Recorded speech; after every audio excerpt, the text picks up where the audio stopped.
हजुरहरूलाई फेरि पनि स्वागत छ मेरो अर्को न्यू मिनी भ्लगमा। आशा गर्छु हजुरहरू फेरि पनि सन्चै हुनुहुन्छ होला। म पनि यतातिर सन्चै त के भन्नु, यहाँ 3-4 दिनदेखि चाहिँ लास्टै अप्ठ्यारो भइरहेछ कि, किनभने खोकी लागेर हैरान भएको छ। त्यही भएर कारणले मैले त्यति भिडियो पनि हाल्न पाइरहेको छुइनँ। धेरै कसेर बोले पनि भोइस ओभर गर्ने बेलामा लास्टै गाडी दुख्छ क्या। त्यही पनि जसोतसो अलिअलि गरेर बनाइरहेको छु। कतै न कतैबाट मेरो कानमा चाहिँ खबर आइपुगिहाल्यो कि ड्रागन फ्रुट पनि पाक्न थालिसक्यो है भनेर। मैले चाहिँ त्यति ध्यान दिएको थिएन, किनभने बिहान मर्निङ क्लास गएपछि एकचोटि 12 बजे आउँछु। 12 बजे आएपछि फेरि खानासाना खाएर होमवर्क गर्दाखेरि टक्क चाहिँ फेरि निन्दा लाएर सुतेर एकचोटि 2-3 बजीतिर फेरि ट्रेनिङ जान्छु। अनि त्यही भएर मैले यताउति हेर्ने पाइरहेको छैन कि आज भोलि। अनि यसो के हो कि पाकेछ कि छैन भनेर यसो चेक गर्न गएको थिएँ। साँच्चीकै अब पाकेको रहेछ। एउटा टिपेर ड्रागन फ्रुट फलेकै साइडमा आएर चट्टसितले चक्कुले काटेको वाउ क्या रातो भएर मजासँगले पाकेको रहेछ। त्यसपछि गम खाइदिएको। फेरि यता यिनीहरूलाई पनि खान मन लाग्यो, तर यिनीहरू त्यति राम्रोसँगले पाकेको थिएन कि, त्यही भएर यिनीहरूलाई चाहिँ छोड दिए जाए। त्यसपछि यता धेरै न कस्तो मजाले एउटातिर फुलिरहेछ, एउटातिर मस्तसँग फलिरहेछ, एउटातिर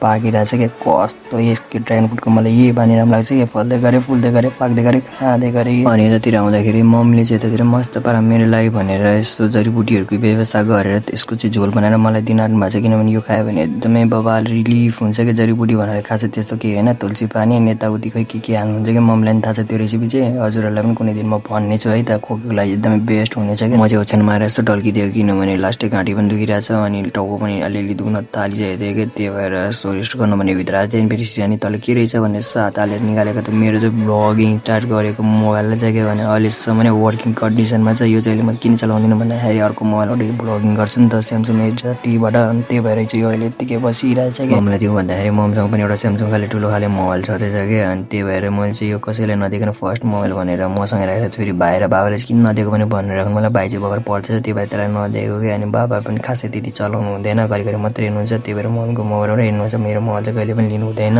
ग्यालेरी खोलेर हजुरहरूलाई मेरो पुरानो भिडियो अनि फोटोहरू देखाउँ भनेको थिएँ। अनि यसो एउटा भिडियो खोलेको लास्टै ह्याङ भएछ।